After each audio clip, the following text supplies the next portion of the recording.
Alright, on the second day of factoring by grouping, you're going to notice that we're going to have to pull out some negatives to make things work. So let's go ahead and look at this first problem. In this first problem, it's already grouped for you, so really all we got to do is write the things that are outside the parentheses together because they are being distributed to the stuff inside the parentheses. And so this is my solution, and that is just a quick and easy problem. We're trying to create the same thing inside the parentheses, so we have to try to group. So I'm going to group these together and see if we can just go with the greatest common factor. The greatest common factor between these two is n squared. That leaves me with an n plus 3. Plus the greatest common factor here between these two is 4, and that leaves me with an n plus 3. I do end up with the same thing inside the parentheses, n plus 3, and then I can write the stuff on the outside of the parentheses together, n squared plus 4. My next example, I have some grouping that I'm going to work with here. I'm going to figure out what's the greatest common factor here, which would be an x squared. And I'll be left with, when I distribute, a 2x plus 5. Plus, the greatest common factor here is there is not 1, so we'd pull out a 1. So we'd have a 2x plus 5. We'd end up with the same thing inside the parentheses, write it 1 time, and then write the things on the outside of the parentheses together. This has not been any different than what you saw on the first set of videos. This is where it starts to change just a bit, where I start grouping things together and we've got some subtraction taking place. So I'm going to take out the greatest common factor, which is 4m squared.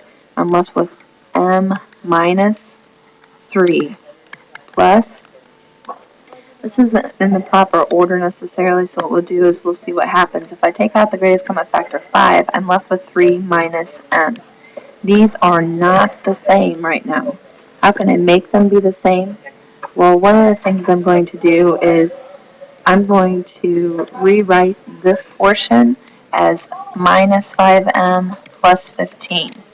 So now I'm going to change this, and I'm going to make the 5 come out front, and I'm left with negative m plus 3. Still not the same. So what that means is that I actually need to take out the negative with this. So I'm going to take out a negative 5, and so now I have a negative 5 times m, which gives me a negative 5m, and a negative 5 times negative 3, or minus 3, which gives me 15. Now I have the same thing. Write the things on the outside together. For m squared, we can just simply put minus 5, and then we can write m minus 3 together. Look at a couple more of these.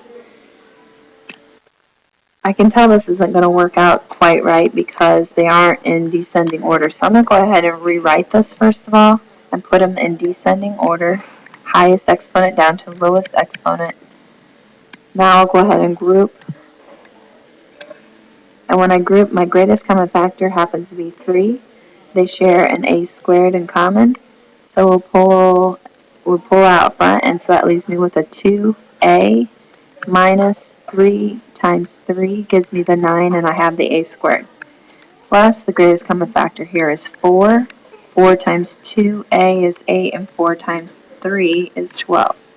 That gives me the same thing inside the parentheses.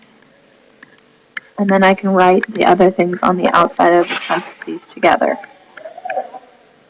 I have one more example. And this one, things are all mixed around. We'll see what happens if I just start grouping.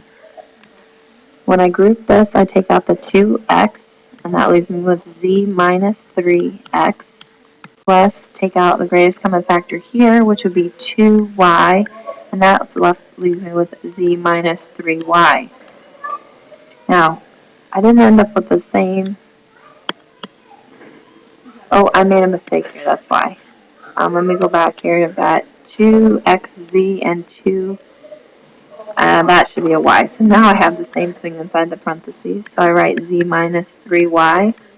And then these come out together, and I have 2x plus 2y.